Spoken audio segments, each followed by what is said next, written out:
Hey guys, welcome to Photography Insights, the show that interviews people from the photography industry. Today I have another guest for you, but before I move into that, I just wanted to say a big thank you to everyone as always for listening to the previous shows, following the work and sharing with your friends. Please do keep this going, and it's lovely to see more reviews coming in. And on that note, I would like to read my latest one for you. And this goes something like this. Good show. Andrew interviews his guests with genuine interest in his guests, resulting in original and interesting insights. And that's come from Joel Chinchala, last week's fantastic architecture photographer. So thank you very much, Joel, for that. It's very much appreciated. And I have to really thank him because he's been one of the few genuine people who's even emailed out to all his subscribers to his newsletter, mentioned it, and he's even on about he's put it on his social media and even talking about putting a link on his website. So that's a big thing for me. It's a first, so I really do appreciate that. Let's hope we can keep that going. Obviously the friends of the show have to be mentioned, as always. Pete at Static Age is bringing out some lovely magazines, so please do watch out for them. They should be hitting any time now. And obviously for anyone who's needing any films developed, please do check out Film Dev. Both of these friends are on my website at the very bottom, where there's a link to their pages. They're here as friends, nothing more. We just support each other. And for today's show, we have a guest called Sheila Pree Bright. Now, I've talked about this for a little while, about how the choice of guests is getting influenced by events and people around me. It's something that's played on my mind recently, and how I thought I should open up a little bit more and consider other people's. So the consensus in my mind, yep, I had a vote with myself, is that I should look for people that maybe haven't had their voices heard, from the minorities, or speak to those that are trying to do great work for the society, of those that are maybe not privileged like the rest of us. Sheila is an ambassador for Leica. She comes from America and has this habit of using the world of photography to talk about the world from a different perspective. Some of her projects include The Young Americans, 1960 Now, Suburbia and Plastic Bodies. We talk a lot about the life of being black in America, opportunities and what she's seen. Now, some of her travels around the States have even shocked herself. So please do listen out when we discuss Baltimore in the podcast. So in this one, a few brief topics we discuss are the art piece she's doing for the University of Boston, how she started with gangster rap photography, 1960 Now project, and the uprising of young people. We discuss civil rights, working for HBO, protests, flowers and COVID, the white narrative versus the black, John Lewis and Sheila's poetry, school curriculums, and migrations and segregations. Now, as always, there are links in the show notes. There's a little bit more this week because of some of the topics and events we discuss. So there's links to a couple of websites that feature some of the people we talked about. And of course, Sheila's own website is mentioned there on her Instagram feed. So please do check that out. She's doing some great work. So I hope you enjoy this one. So please sit back, relax, let's play the music, and await Sheila. And welcome to the show, Sheila. How are you? Oh, I'm doing fine, and thank you. No problem. Thank you for spending the time with us. I know you're an exceptionally busy lady at the minute. Yes, at this point in time I am. Now, obviously, you've just been telling me that you are doing something for the Boston University over there. Yeah, at the University of Boston. I'm creating a physical art piece for them, and the name of it is Rebirth. Rebirth. And I'm still developing it, so I wanted it to be a little bit of a surprise because we're going to do a press release and we're going to do this. Even though it's going to be a physical piece, we're also going to launch it through virtual, through social media. This sounds interesting. And this is so like your work where you say someone's a photographer, that means you either get a print or you do something kind of digital thing, but not you, do you? I don't know. A little bit of my background, I came from being a self-taught photographer, actually, and it started in the 90s. In Houston, Texas, and I was photographing gangster rap, and that's how I actually started with photography. And as I moved throughout my career, I did not realize that I would be moving into the area of what they call fine art. And it wasn't until the work that I was doing with the gangster rap, I was taking portraits. And I had a friend of mine, an artist friend, saw the work and he told me, you need to be in a show. I didn't know anything about, the art world or anything like that. Yeah. But I did accept it. And that's how I got into the art world with that body of work. And when I look back on it and being so young, and I was photographing the hip hop culture and specifically gangster rap, I think it prepared me now into what I'm doing now throughout my career, because I was on the ground, because the voice of hip hop culture was the voice of, I say, the new civil rights movement. And then from there, I went to school because my father saw my work. I moved to Atlanta. I was in Houston, Texas. And he said, "It's something about this photography you like." And he put me through school and I received my MFA. And that really opened up a big world for me because it made me understand the historical reference of what I was shooting and why this imagery was really looked upon negatively, these Black bodies, especially Black culture, period, but Black males, okay? Yeah. And so I think that's what really helped and informed me throughout my career, because I call myself a photographic artist. Yeah. And I feel that I could move into different genres of photography. And for example, when I was in school, it really taught me how to be conceptual with the work and not so straightforward when you see imagery. Yeah, it is. Yeah. And so I created a body. When I was in school, I did a lot of work because my mind was like, it was like I had to photograph it. It's like when I'm done with one series, I'm working on another one. And I started the Plastic Body series.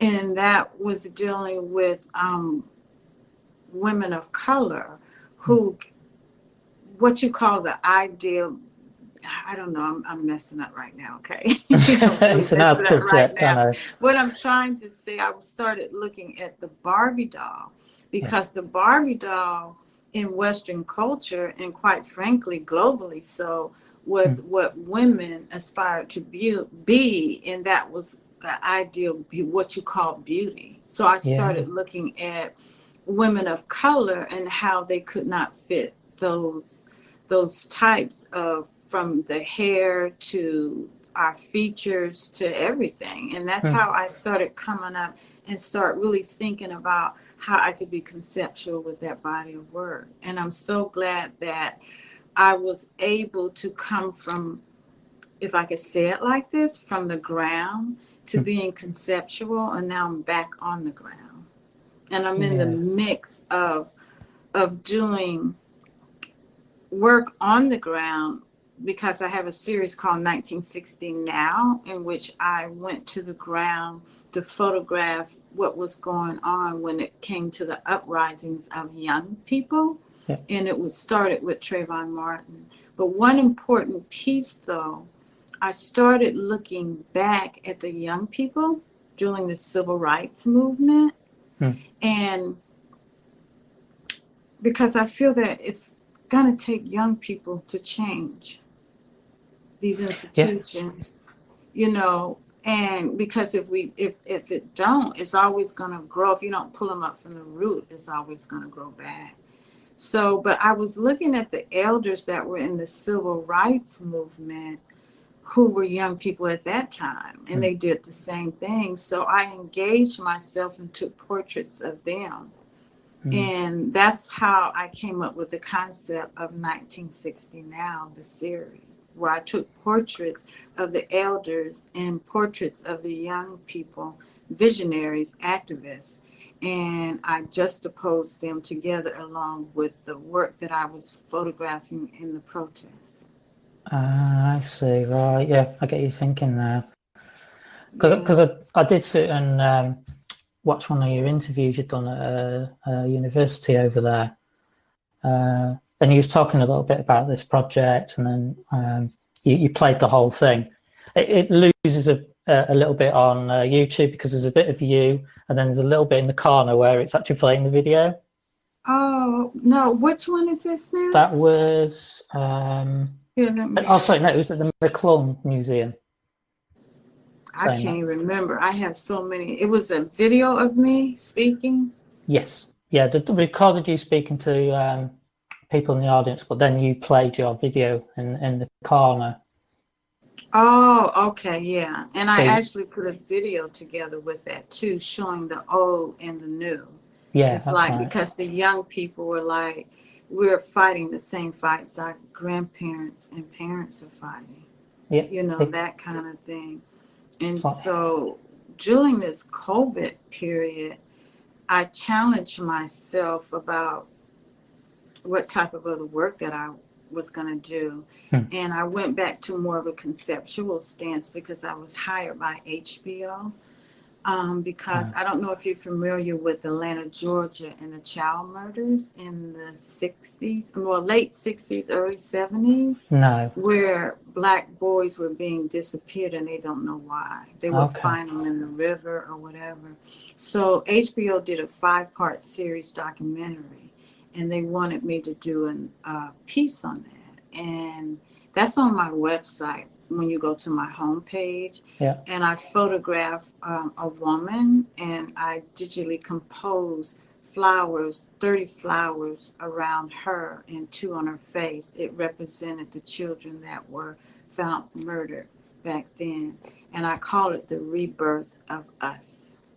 hmm, Yeah, so I think all of my work kind of interconnects. It may visually look different, but mm-hmm, it has a common thread running through there, uh, through my work, I believe.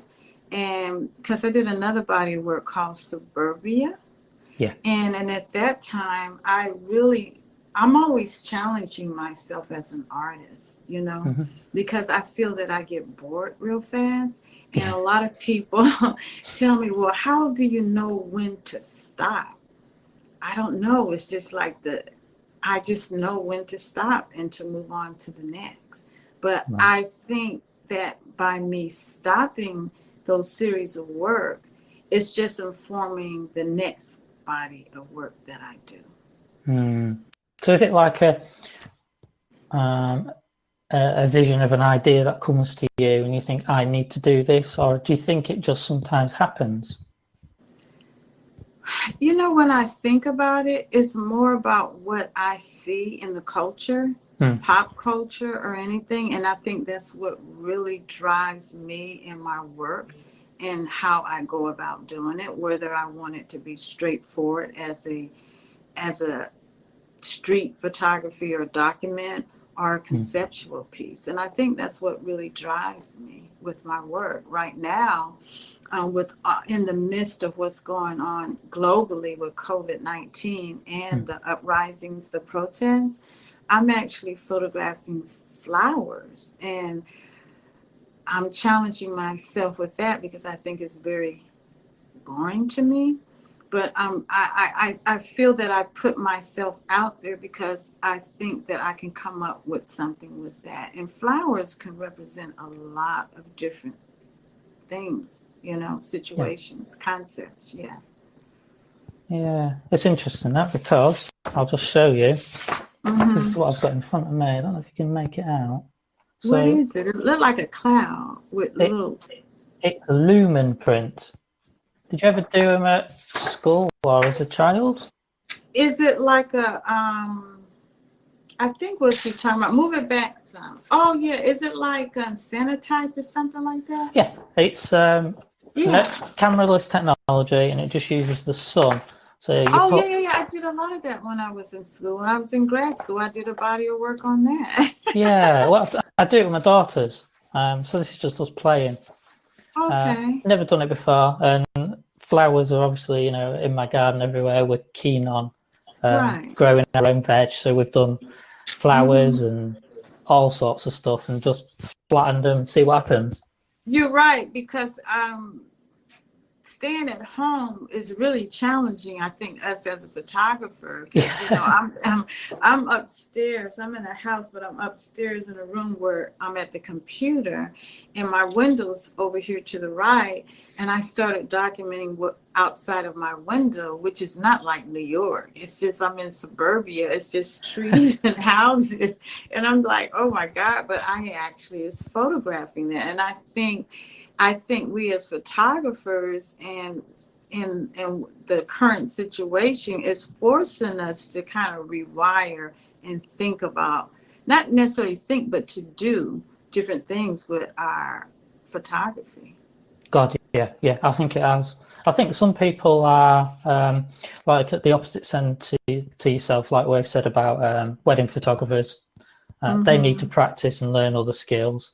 Whereas people like myself and you are experimenting, and that's the complete word for it, because I've been doing these lumen prints, I've been doing black and white prints. This is the first time I ever used colour paper just to try it, and that one was I actually left colour filters on the paper just to see what would happen. My camera colour filters. That is so cool. Yes. It's just something to try. Send you something to try, and you never, because sometimes it'll get you to, when you start this, like me with the flowers, it may get me to another something else that I'm going to do. I might not necessarily use the flowers, but I find myself very interesting because I'm shooting them with lights, and I'm using a lot of different gels and colors. I'll Gels send are cool. you some of the work. Yeah. Oh no, that'd be cool. I'm not shooting them normally, like how people put them in the vase, and then maybe some of them they might shoot them down. No, I'm cutting the tips off of it, laying them on a white background, and just moving around, shooting top side angles with the gels and stuff. So I'm really having fun with it, because I think what's happening with me, because being bogged down with shooting protests, and I call it trauma, shooting the protests, and then COVID-19 is a way for me to convert my energy into something that makes me smile. Yeah, no, I can understand that. I mean, you see, for me, there's two things that come out of this type of shoot, and like you're talking about, like protest work. For me, it's, do you want to risk your life doing it? Right. But also, you might need to do it because in 20 years, 30 years time, your work is going to be important. So it's where's the balance there? Right, you're right. Because at first, I've been documenting since 2013, and when George Floyd happened, I was saying I'm not going out, but something in me says you got to go, because like you were saying, it's going to be part of history, and I think we need to document that, Yeah, it's a tough one. Yeah. And I think the other thing, though, is when is it appropriate? So the biggest thing that I've learned recently is obviously this Black Lives Matter I've started thinking about things, and is it appropriate for a typical white male middle-aged man like myself to be out there in a protest that's all about Black lives? You know, that's a good question, because let me start with this. When it comes to that, based on what you were saying,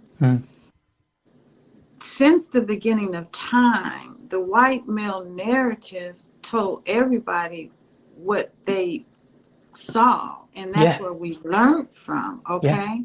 So I feel that it's interesting to see, as myself, as a woman and as a Black person, to see what our narratives will show. Because when I look at a lot of the imagery that's out there, that has been shot by the white narrative, is always, for me, is showing the stereotype: a Black man on a car, and and I don't know if they teach that in school or not, because I didn't go to school for photojournalism. I always want to show the humanity, and not necessarily that, because we could always see that, but we don't have enough. When you go into these communities, I don't know if, and you would have to answer that for me. You're just one. You're just one person. One person is when you go into these communities. What are you looking for? Do you feel? I mean, like, it's, for example, I was in Baltimore, and I was there when Freddie Gray had passed that Sunday, and that Monday they had the uprising, and I went into West Baltimore. And keep in mind, I'm from an economic standpoint, I don't live in those communities. And even though I'm Black, okay? And when I went into the community, I got cussed out. They said, we don't want white people here, you here, or the media here. Because anytime when you come into our communities, you want to talk about something negative. And I had to think fast on my feet, and I'm really shy, believe it or not. I'm like a little girl. I said, look, I'm from the home of the civil rights movement, and I want to tell our stories. I connect. I want to feel what they're feeling and see what they're doing. I don't want to, if you look at my 1960 Now books, you don't see a lot of the image, that type of imagery. It's protest images, but you don't see the type of imagery that we see in the media of a Black person. I want to show you the humanity, the human side of Black folks, because far too long we have seen the other. And I think it's good right now that they are hiring a lot of Black photographers to photograph it. And it may not look like what we're used to seeing, but to me, I think it's whimsical. I get a different feel from it. So to answer your question, I don't know, but the whole point of what I was trying to say is that far too long, we have been looking through the eyes of the white narrative. So let us look through the eyes of the Black narrative. Maybe the white narrative will see something in that versus in what they're doing. So, and I think that's a very good thing. But I think if you feel that you need to be out there to photograph, okay? Yeah, because I know you might be feeling a certain way, like, oh my God, I'm out here, what are they, gonna, say to me? But it's different stories and different things. Yeah. But we just haven't had the opportunities to have our work shown like that at all. Nah, I mean, it feels awful, and there's nothing you can say. Right. There's nothing I can say. I didn't cause any of this, but it's such a tough one, and it's something I thought about when the Black Lives thing started up, and I emailed our mutual friend, Mr. Perella, at the Candid Frame, And I said to him, you know, when I look back, I've interviewed a lot of variety in the sense of genres and subject matter, and I have interviewed a lot of females. And in fact, the first interview was a female. So I thought I was trying to be liberal. But then I look back and it's like, I don't think there was more than two black people or two African people or two Asian people. And I was like, I haven't done this on purpose because I'm not that sort of person. But he's like, you maybe should think about this for the future, and you should always embrace people of different genres. And you know, I can't say thank you enough to Abiyonex because you know, he's an outstanding guy. Yes, he is. Yeah, and you know, he suggested I reach out to yourself. So, you know, this is step one of me trying to understand and learn from yourself as well as everybody else. And I don't think I need to be there, to be honest. There's no opportunity for me. There was one protest here. My city is very, very small. And the first time it was cancelled because they thought it was the wrong thing to do. So there was some good thoughts like that. But, you know, I've got friends in London that have been down there and they've seen photographers get punched. And for me, there was hand holding and shaking hands, and I was just like, oh my God, that is so wrong. But you know, COVID's here. Oh yeah. And I just think you would get sucked into it if you went. Yeah, I mean, I've been doing it since 2013, and what I feel something different from 13 through I think 16 when I stopped. I didn't actually stop. There wasn't too much going on. And then George Floyd, to me, it's different. And I think it's different because even though that these I call them murders were going on since my ancestor time. Yes. Is that when I saw, and I think the world globally saw George Floyd on that ground with the police officer having his neck to his knee. I do believe, and when he cried out his mother's name, I think everybody could feel that. I really do, from a global standpoint of view. Yeah. And it's like enough is enough, and we got to do something about this.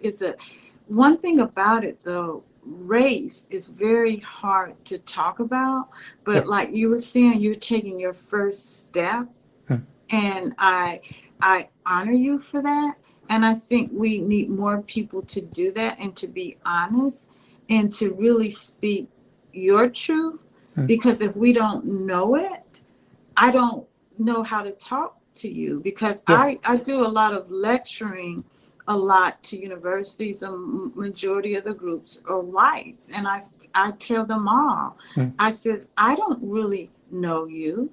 I only know you through the media, like all of us do. You know, we only know, and that's how we develop our ideologies and concepts, or even when we're young, through our parents. Okay.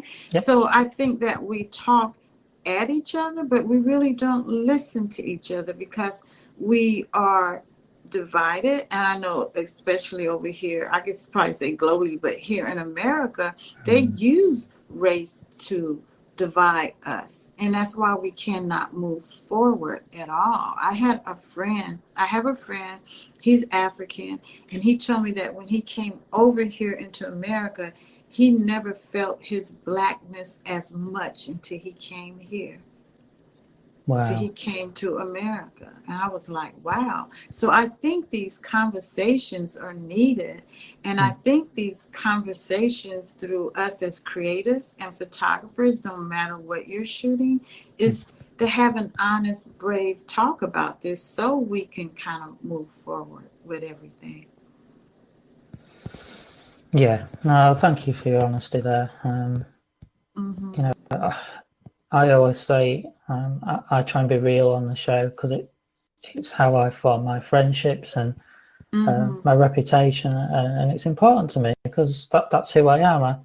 I don't Mm-hmm. ever want to be false, and like you say, if we can help promote the work of others, then I do that as part of what I do anyway. So to me, Mm-hmm. colour isn't an important thing, and I think that's the same for a lot of people, but we have to understand that it is a problem in some places, whether Right. it's a country or a city or a culture. I mean, it's Mm-hmm.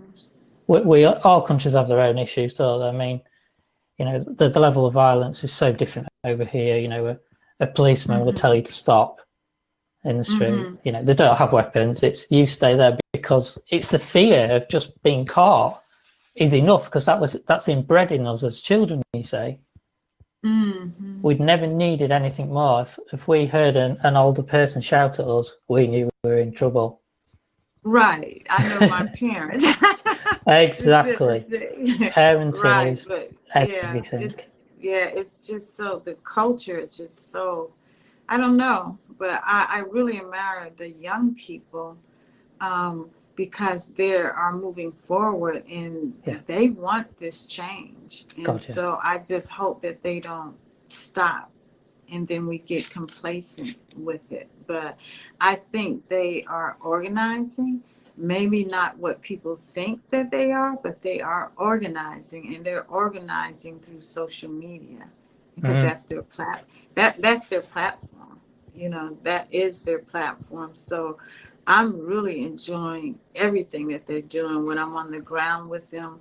I connect by just having a conversation with them and getting their numbers, and then we engage and stuff because I'm very curious and I want to know, you know, because Yeah. that Generation Z, it's not the millenniums, not the No. Ys, but it's the Zs that's I think that's really going to push this to a level.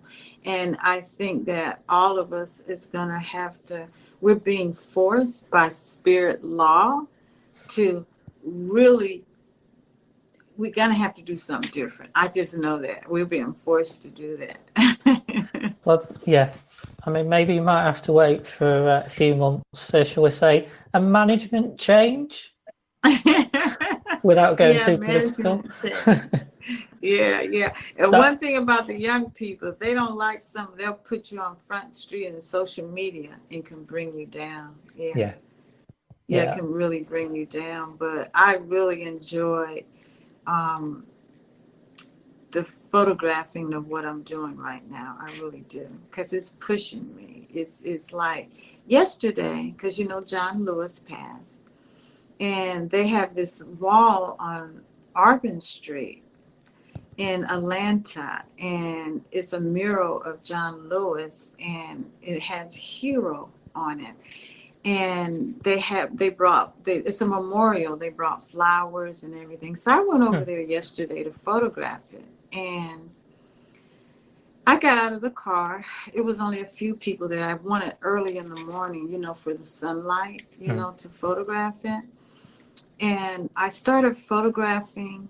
I videotaped. I read what was left there from the posters and everything. And I got so emotional. And I started Wow. crying. I was like, suck it up, Sheila. You're not supposed to be crying. But I cried.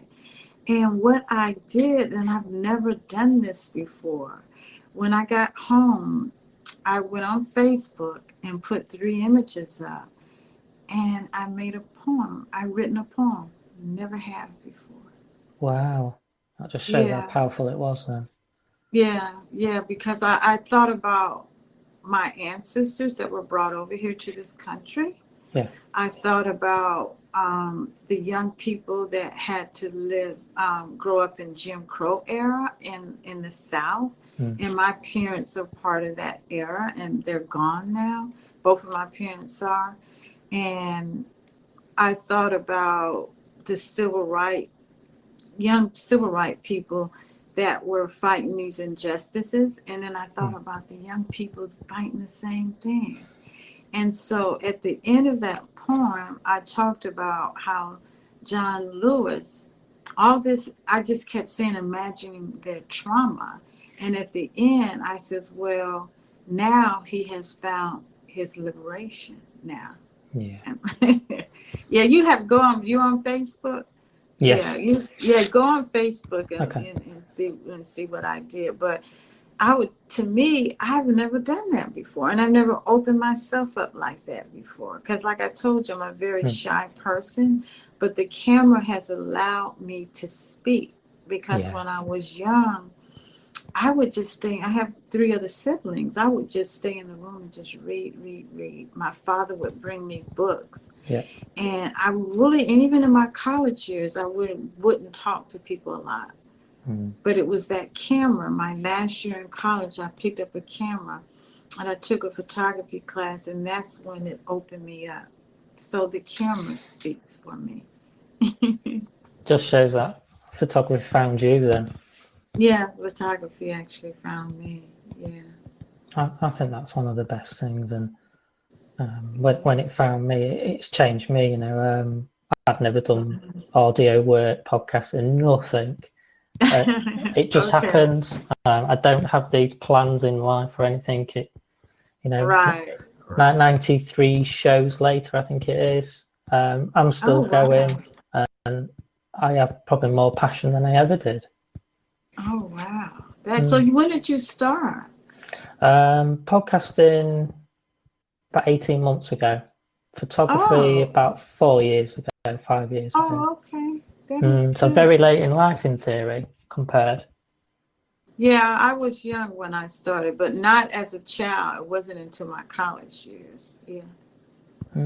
It's so different for everybody, though. You know, you have some people that have seen it through history, and the grandparents or the dads have handed cameras down, and they're amazing stories. But then, you know, there's accidental photographers like me that just ended up doing it.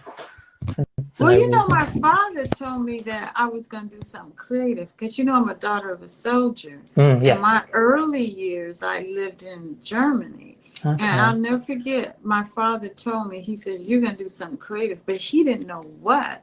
But, you know, one thing that he did do, when we traveled anywhere, we would, like, Germany was the longest place that we stayed, but every other places where we moved was every 2 or 3 years. You know, he kept us in the museums. And I think maybe that really kind of informed me. I didn't know what I was looking at, but just that visual. And he always had us go to the museums. Weird, isn't it? These things happen. Yeah. Yeah. You're not the only person. I mean, Joel, who I interviewed last week, he said he always wanted to be an architect. And he didn't do architecture photography till much later in life as well. And he says he didn't plan it. He worked in IT for many, many years. And it's like, yeah. Well, for me, it was my first ever artistic thing. I'd never, ever done anything constructive in my life. What did you do before then? I worked in finance. So I did accounts. Very logical systems in essence, very good at maths, so I could work out percentages. But I think that's creative too. Your mind, that is creative, because when I went off to college, I really wanted to be a biologist, and I didn't do that, you know. And I think a lot of people that are scientists or the ones that work with numbers, you're creative too, you know, but in a different way. Yeah. I think, to be fair, I got so comfortable in my role that I didn't do anything, and I stagnated, and I basically changed my life, changed where I lived and everything, and, you know, for the better. So, you know, I've now got children, happily married, and I've got a great hobby. So that is so cool. Yeah. That is so cool. It is a nice thing to have, I think, in my life, because there's only a few people that I've spotted that podcasting for some of us is a learning tool. It's not for communication or anything like that. Each person I speak to, I learn something from. Some things are more deep, some things are technical, but I think each person I've interviewed has touched me in some way, which is ace. That's good. Yeah. I tell everybody I'm not a technical person. It comes from my heart, and that's what moves me to go do what I do. I have to feel it. Yeah, that's great, because I think I've come from the other way, where I learned technical because I think that's so common as an amateur photographer, that you learn technology first. And I don't think some people ever get out of that. So they're always investing in lenses and stuff. And I see this all the time with friends and people I know. And, I'll use nothing. And, I can take a piece of paper and a torch and we could do something. It's right. People think it's the equipment, but I tell them you need to just know your f-stops and your shutter speeds, and you'll know how to manipulate everything. Because they always ask me, what camera are you using? I said, it's not about the camera. It's not about the camera. Yeah, it's a tough thing. I was out with a friend the other day, and I'm shooting towards my project I'm doing, this long one about desolation. And I took nothing digital with me. My phone was in my car charging. I said, look, I can't use it. I've got so little battery. I need to call my wife to say I'm on my way. And I wanted to meet her, and I wanted to really get the shot I wanted. And I said, you got your camera on you? And he went, no, it's in the car. And I went, oh, it doesn't matter. I'll just wing it. And he says, no, I'll go get it. So I said, well, I think my settings are going to be 500 per second at f5 sort of thing. Right. And he said, all right, and what ISO? And I said, I think I've got 400 ISO film. And he went, Andy, look. He went, you're spot on. Exactly. And I went, oh, I said, it was a good guess, but I said, it's because I'm a film shooter, you see. Right. So you're shooting with film. I started in film, and I'm in digital. Digital now, and I'm ambassador for the Leica company. Yeah. So, but when I got those cameras, it's the color in those cameras. Even though I shoot a lot of black and white, I could feel a difference. But it still is the photographer behind the camera, though. Yeah. The tool helps you without a doubt, doesn't it? Cause, right. Yes. Yes. There's a reason why Leica lenses cost so much. Yeah.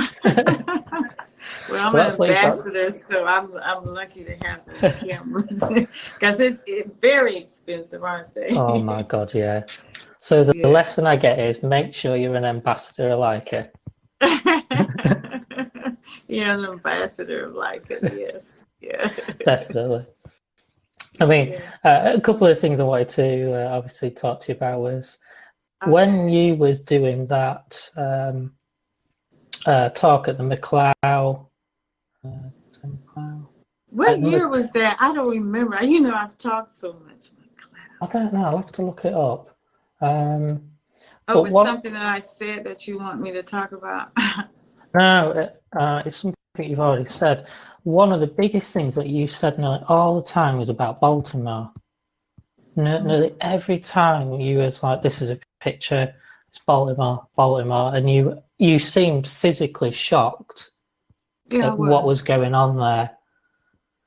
I was physically shocked from a standpoint of I've been into urban communities, but when I went into Baltimore, it was something different. It looked like a third world country, and I was so amazed at the landscape, and I'm like, oh my God, and because when I first went down there and when I got cursed out, I was actually looking at the landscape. I was fascinated over that. Okay. Yeah. And I said, we're in America and we have this.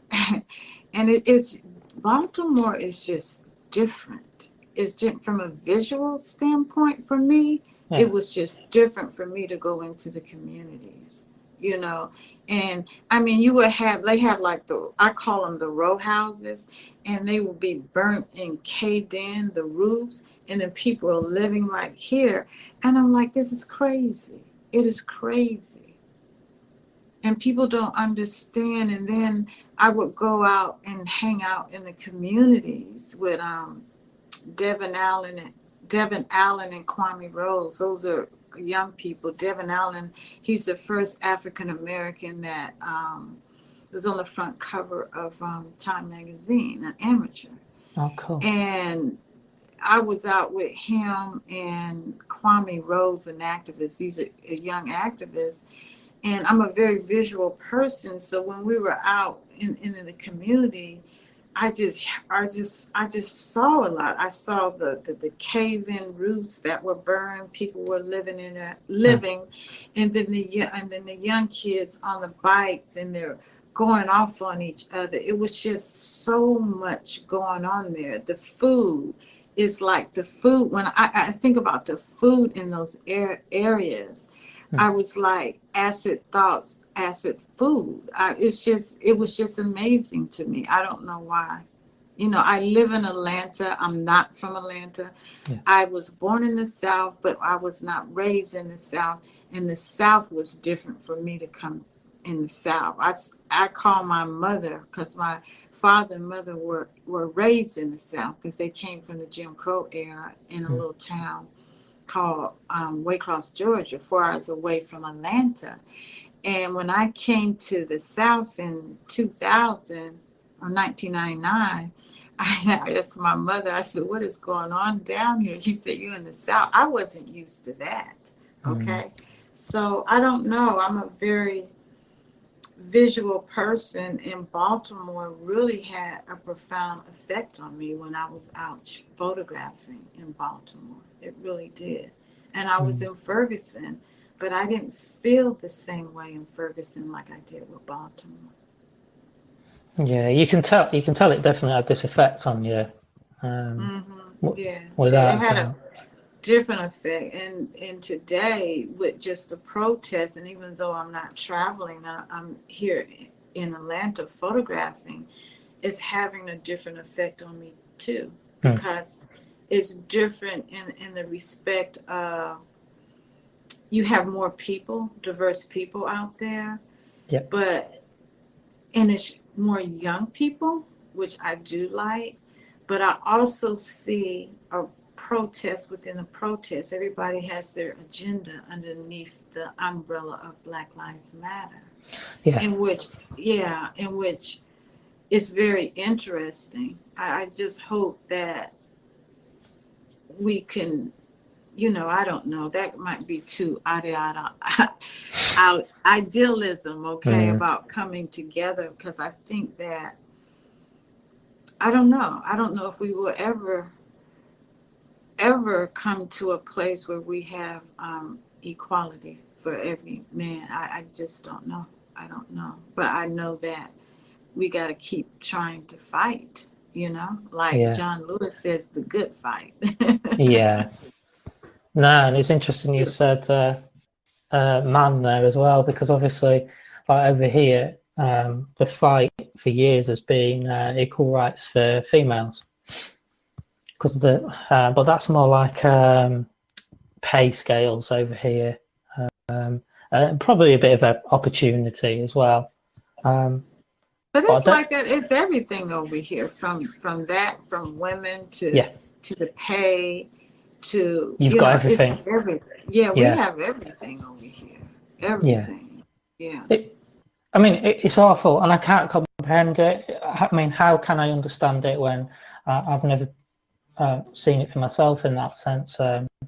You have to spend some time here, and I always tell a person not of color, of color, I can talk to you, and I can talk to you, and I can talk to you, and you could kind of have empathy, but you will never understand. I think if you could get into a Black body,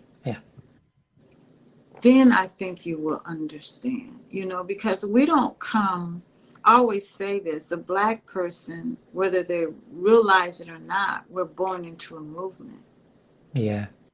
When we come from our mother's womb. Maybe because we have people that says, oh, I'm not Black, I'm human. But it's gone to a point where you're going to know you're Black.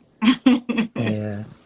Yeah, so, but it's something that we live with.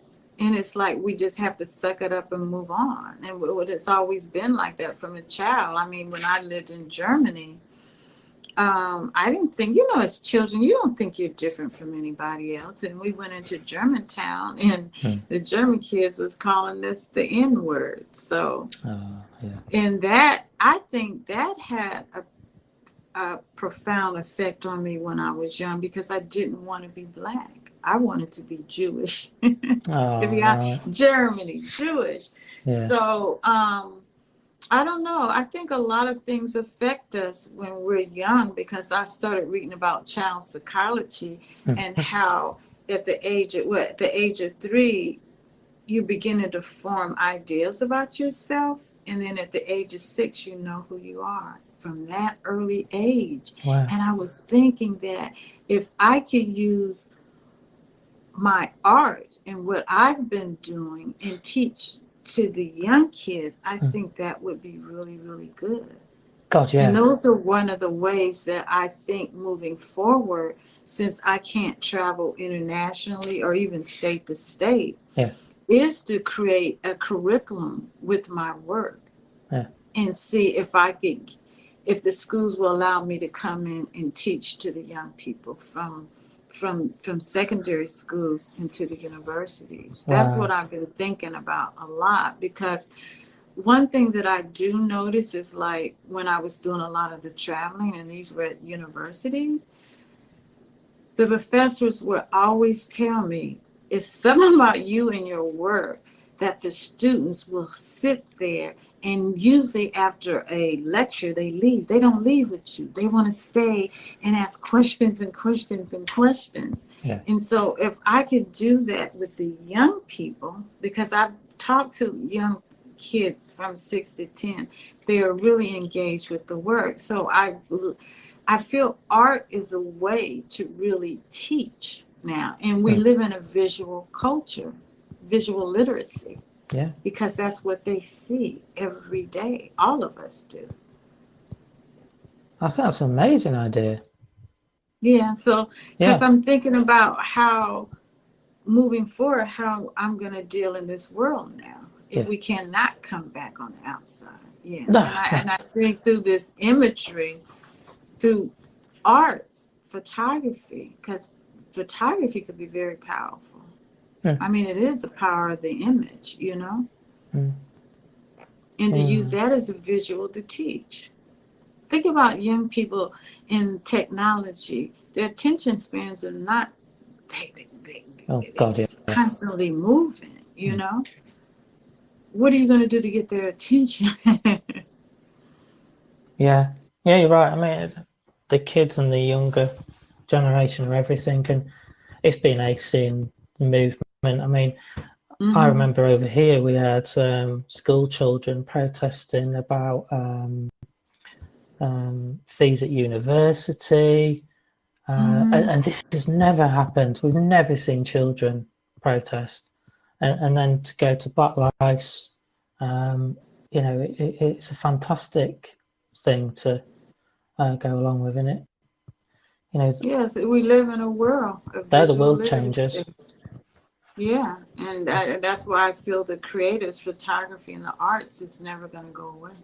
Yeah, and it's why when I talk to so many people to say this is why arts are important, because what would we have all done without Netflix over these last 4 months? Oh, true. It's, you're true. Yeah, and some people say, like in my day job, I work in IT. So you can imagine for the last 5 months, all I've been doing is helping teachers learn how to use Microsoft Teams. So, I've had to learn some things myself, and helping businesses cope working remotely. Right. So I've seen the changes, and quite a lot of people quite like this ability now. I don't think any of them love it, but some don't mind it, sort of thing, and truly embracing it, sort of thing. Times. Yeah, they do. So yeah, but no, I'm glad that I'm in the visual part. I'm glad that I can use my work to express what's going on in the world, you know, and hopefully it can maybe help someone to maybe understand. I'm not saying change, to understand, you know. I don't know.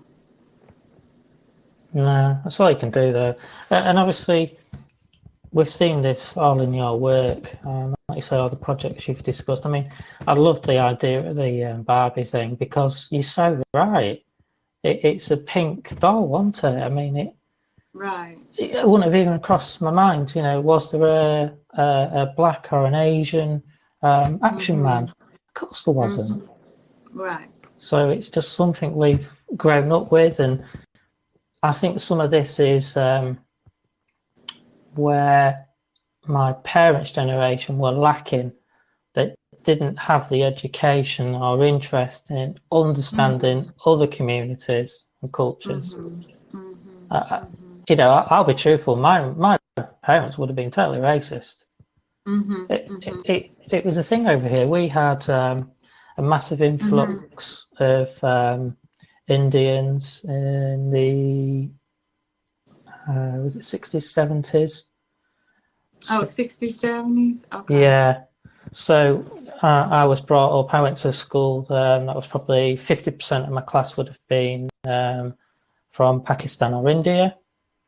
Oh, wow. Yeah, so you can look at my school photos and you can see there's definitely people there. But then when I went to the next school age, there was probably 4 people that weren't white out of 700 people.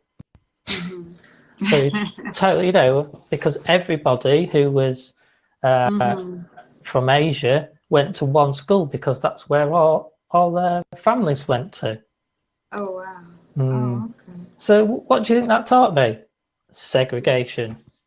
Right, segregation. Yeah. But you know what my grandmother said? She's passed, she would be about, I think, in her 90s. And she's a school teacher. And she says that when they integrated the schools, she cried. Right. She said because she felt that we would never be together again. It separated us. Because we started to more assimilate and doing. She didn't like it. My grandmother did not like it. And I think Martin Luther King, and I don't know, I have to go back and look at the history part of it. I think at the end, he felt that maybe it wasn't good either that we did that. Oh, that's interesting. I mean, I think it's fantastic for the younger children. Like, you know, like you were saying, like at 3 and 6.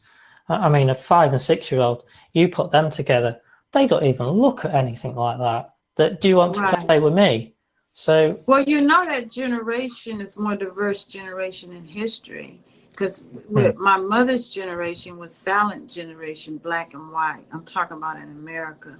And then it came to the baby boomers, black and white. And then I'm an Xer. The Xers, basically black and white. But the millenniums is the most diverse generation in history. Wow. So, because with some of the young people that I talk to, even though everything that's going on, they know it's about race, but they don't look at it like the past generations look at it. Yeah. You know, in some respects. Yeah. Yeah. It's real interesting, but they're the most diverse generation in history, and the largest generation in history is the millennials. That includes Generation Y and Generation Z. And that's why I did the Young American series, because I was really thinking about, at that time, I think it was around about that time when President Obama was thinking about running for office. Hmm. And a lot of times when people speak to me or what I see in pop culture that deemed to be negative, I try to take something negative and show the positive in it. And I really wanted to talk to young people, and this is in 2006. What does it mean to be an American in the 21st century? And that work is so much more, it's relevant now than ever here. God, yeah, it is, yeah. It really is. So that's what my thinking was. And I gave them a flag and said, do whatever you want with it. And let's talk about America. And that's how that work started. And that was my first major solo show at a museum, was with that body of work. Wow. Yeah. I do like that. Yeah, it was interesting that each picture was a different sort of emotion type thing as well. And they came up with their own ideas. Oh wow! Yeah, I didn't tell them what to do. They did what they wanted to just do. wanted to And pose. when I was in California at University of Irvine, you should have seen the energy of the young people. They were so excited. They said, nobody's never asked us what we thought about America, and I never had the experience with the flag. I learned so much from them. All right. And this one girl wanted us to seem like she was, that's on the cover of the catalog of the book at the high, wanted her to run from the flag. So we had to take the flag and swing it, and she would run and do it. Yeah, but what I'm saying is they came up with their own ideas. I didn't tell them, how can I give you a flag and tell you what to do with a flag? Yeah, because then it's pure portraiture and they're a model. And they all had statements, but I didn't feel that we needed to put statements on the wall. I just wanted people to see what these young people came up with, what they wanted to do with the flag. That was a very interesting project for me. God, yeah. It looks. I quite liked the gentleman who put his flag on the floor, wrapped it up. Oh, and he folded up. Folded up nice, yeah. Down.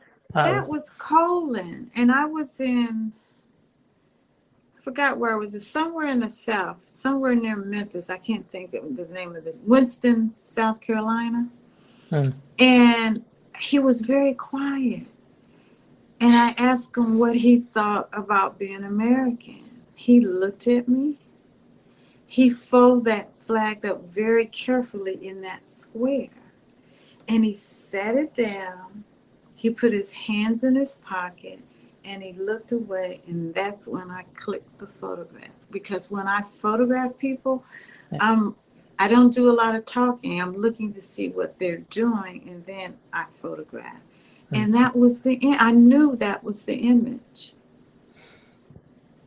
It's, a strong image, without a doubt, isn't it?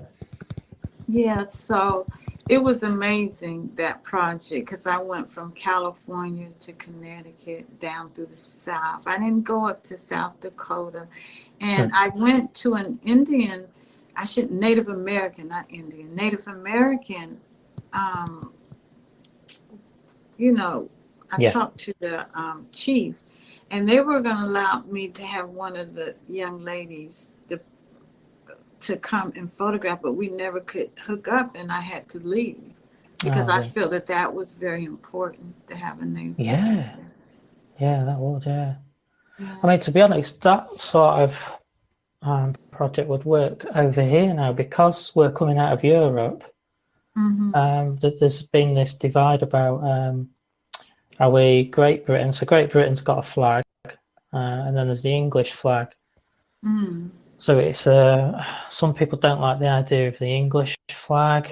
Some people prefer this idea of the British flag, and it causes, What's the problem with the two different flags? I mean, I don't like here. You got the Confederate flag and the American flag. Yeah, because England is its own country in essence, so you're being more loyal to where you're from, whereas Great Britain would involve the other countries as well.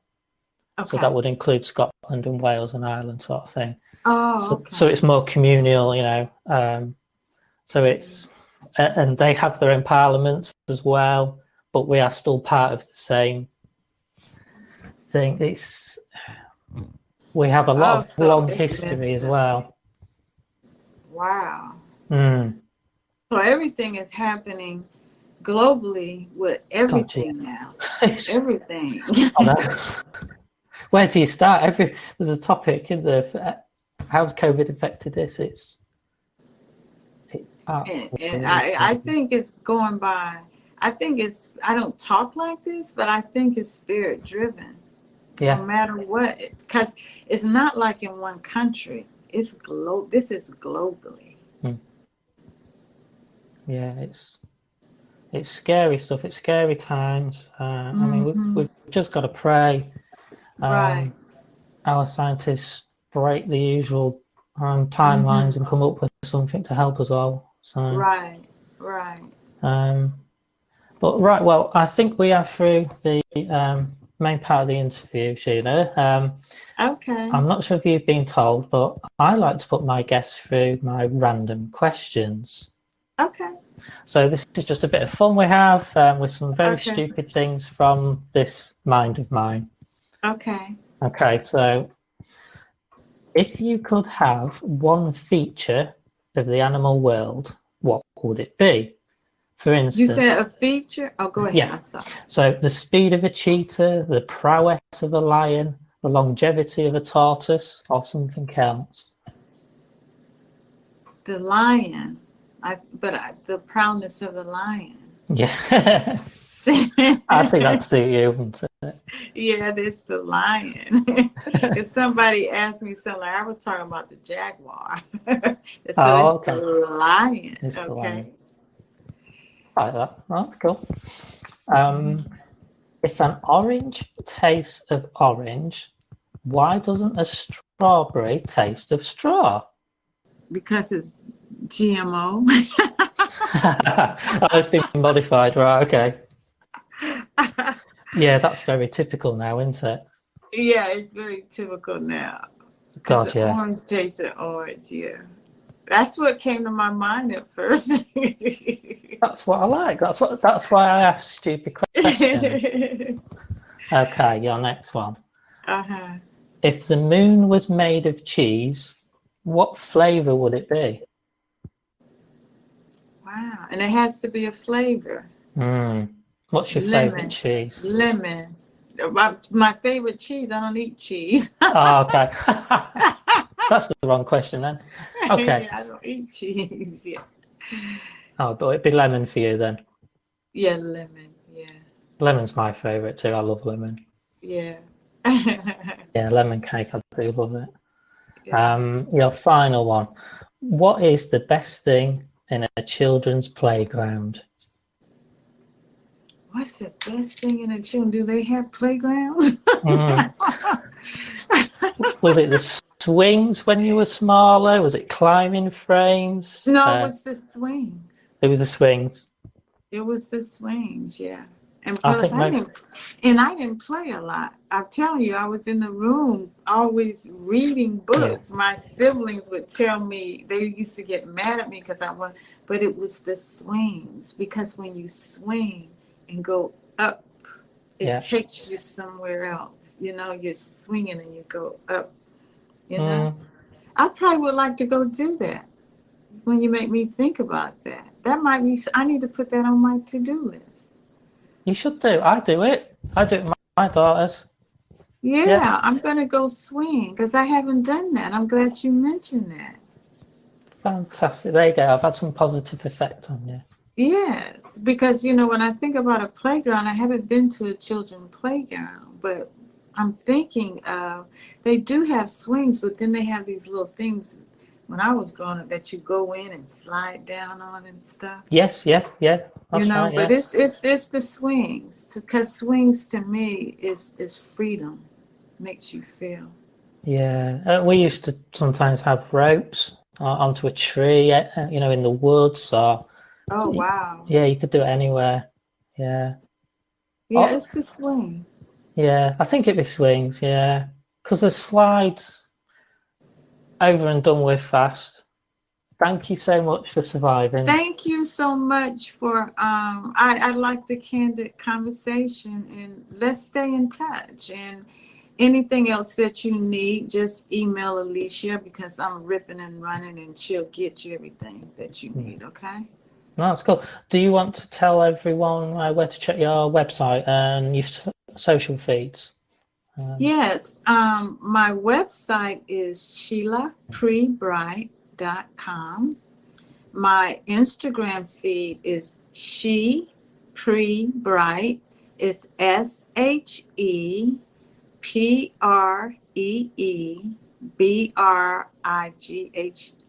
She Pree Bright. Thank you for that. I've obviously put the links in the show notes for you, so Okay. that'll be good. And then finally, I do this pay it forward scheme. So is there any person's work that you found really interesting? Probably exactly what we've been talking about to help me grow, that you'd recommend for me? I'll have Alicia send you some names, okay? And these would be, you would probably be interested in some of these young people that are photographers that are doing some things. Yeah. I have to say, Sheila, I really do love your work. One of the listeners has already messaged and said your work is amazing and he can't wait for the podcast. So. Okay. And Andrew, thank you for having me. And it was good speaking with you. No, it's been my pleasure. It's been great because, like I say, you'll help me grow a little, and for me that's an important thing. And the way you've done it's been very nice. So thank you. And thank you. And be safe over there, okay? And if you need anything, just let me know. You got my email too. Yeah. Now.